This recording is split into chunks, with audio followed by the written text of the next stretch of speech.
Isaac Tiemens, that's the second of the three, says, is it fair to say that progressivism is a religion from which the Establishment Clause was supposed to protect us? They didn't have progressivism back when they wrote the Constitution. There really hadn't been Marxism. If there had been, I think there probably would have been. I don't think you would have changed any of the. Again, I keep saying this about the Constitution. The amazing thing about the Constitution is not that it's flawed, it's just that it's not enforced. It is, in fact, a virtually perfect document in terms of protecting us from all kinds of horrors, economic and political and loss of liberties and all of this. We just don't obey it. We don't enforce it. I do think it's interesting that all of these people who are constantly striving to keep religion out of the military and keep religion out of the public sphere and all this other stuff, the definition really of, I mean, people tend to assume religion means sort of a theocratic viewpoint, a sort of a vision of some sort of theology. But actually, I think a much better definition of a religion is a worldview. It's a combination of philosophy, morality, and values that basically determines your moral code and your moral bearings and your actions. And if you take that definition of religion, which I think is a much better religion than just belief in God, then this kind of secularism is a religion too. And they are imposing this religion upon other people by claiming that they're trying to get religion out of government and out of society. I think really the best answer I can give you here, Isaac, is that you'll often hear progressives talk about the wall between church and state, separation of church and state. It's in the Constitution, but it's not in the Constitution. It was an offhand comment that Thomas Jefferson made in a letter to somebody else. Thomas Jefferson had Bible sessions and religious services in these Congress. I think Jefferson actually had money allocated from the federal government to pay for Bibles. You can certainly make the case that Jefferson was one of the least theocratic of the founders, but Jefferson understood that the purpose of the First Amendment is not to keep religion out of the government. The problem was to keep the government out of religion. And that's the one thing that no one understands. That's really what it's about. The First Amendment protections for religion are not to keep religion out of the government. It's to keep the government out of religion. The idea that you would have to keep religion out of the government absolutely would have been unimaginable to the founders. Now, you don't have to be religious. You don't have to believe in Christianity or God or any of that stuff.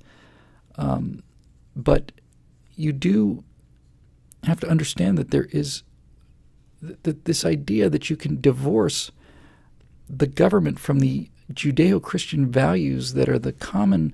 See, the thing about this is where I've kind of come to, because I started thinking about things instead of just taking things for granted. You can be an absolute militant atheist in America today, and that's fine. But what you can't really deny is that even the idea of atheism and the separation of religion is in fact descended from the Judeo-Christian values that make up this society. So you don't have to believe in Christianity or Judaism or both or either. Don't have to identify with either of those groups, but the Judeo-Christian ethic is built into the culture from which you come, and to pretend that it's not there is silly. And to try and ban it is nuts. It's just nuts. So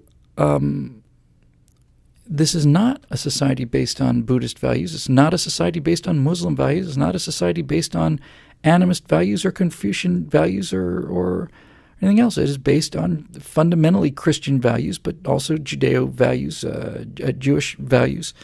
The fundamental difference in the broadest possible strokes is that from Judaism we have the understanding that the law is the law, and that there is basically one law for all people, that there is a single source of morality and righteousness, and that things like there are certain absolute truths that are true. And from Christianity we gain the idea that there's in fact an internal government not just external law, but an internal governance, a virtue, a sense of conscience, a sense of Holy Spirit, if you like.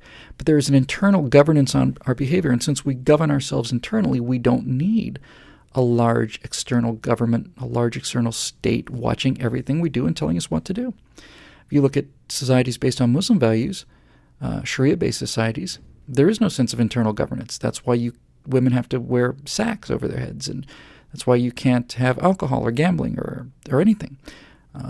Can't hold hands, can't listen to music, because you can't be trusted, because you have no internal governance. That's why Muslim societies look different than Christian societies like America.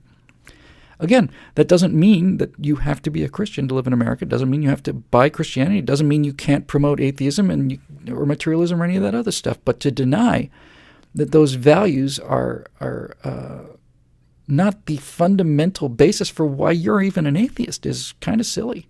If you were born into a Muslim society, Mr. Dawkins, let's say, you wouldn't be an atheist. You wouldn't be. The fact that you are when I say able, I don't mean politically able. I don't mean in terms of like you're free to be an atheist without political consequences. But the fact you're intellectually able to be an atheist or a materialist or whatever is a result of this internal governance and this sense of internal moderation and so on that is fundamentally Christian and Judeo-Christian in content. You don't get to be an atheist much in an extremely Muslim society.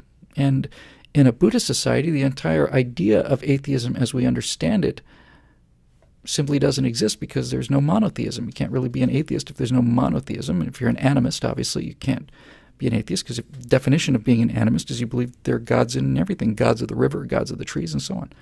So, I don't know.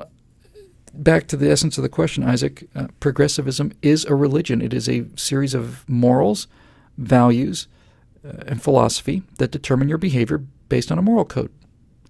It is a religion. It's a worldview. It's a means of determining how you're going to act and behave and what you're going to do.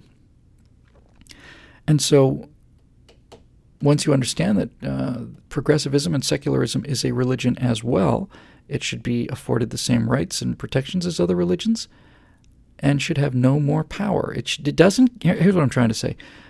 It doesn't get to put progressivism doesn't get to put itself in a privileged position as if everything else is a religion except for this, which is pure reason and pure non-belief. It's a belief system, and it should be subject to the same things. So you don't get to have one religion push another religion out of the public square, especially the religion that everything, including atheism, was founded on. So this business of closing down, Christmas displays in town squares and stuff, and having one angry person basically pull down, this is what we were talking about earlier with the situation in Texas. If one atheist can cause a town that's had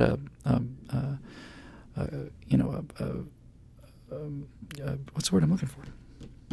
A Christmas display with a manger and everything. If one angry atheist can have that pulled down after it's been there for 100 years, do we really want to live that way? Do we really want to live in a world where one angry person can cause everyone else to give up everything that they've held as tradition and beliefs and so on? How does that harm that person, by the way? Seriously. How does it harm that person? If somebody says to me, L'chaim, how does that harm me? I've been to a couple of Jewish weddings for friends of mine, and I go in there and they give me a yarmulke, and it's got a little embroidered thing on it, and it's kind of almost like a souvenir. And I wear it with pride. Am I going to be offended that I've come to a wedding? I didn't come here to practice religious services and make me wear this yarmulke. I'm not Jewish. It's like, who gets upset about these things? Who gets upset about this stuff? Honestly, what kind of person do you have to be? If somebody says Merry Christmas, if you take that as offense, I mean, it's just nativity things. What do you say? I mean, back to what we were talking about at the beginning. This is where our country's going. All of the ability to be free in speech and free in thought, and just to have fun and not be constantly under assault from these bitter, small-minded weenies who have to just constantly not only control things, but this offends me. Well, tough. I find this offensive. Tough. Somebody might take that the wrong way. Well, okay, so maybe they do take it the wrong way. They're probably not going to, but in fact, they're certainly not going to, but let's say they did. So what? That's their problem. They're the ones who are taking these actions. It's just honest. Is it just me? Is it just you just get the feeling that this whole thing is just turning into such a just funless, so dour and petty and mean and everything is just so, I don't know. It's like the Periwinkle Garden Club is in charge of everything. You can't say this. You can't do this. This is wrong. I find that offensive. Take that down. That bothers me. I don't care if it bothers you. Who cares if it bothers you? A lot of things you do bother me. I just tune it out. I don't even get a chance to turn it off because it's everywhere. I just tune it out. I don't see it. God, it's really bad news. Bad news. Well, we got one.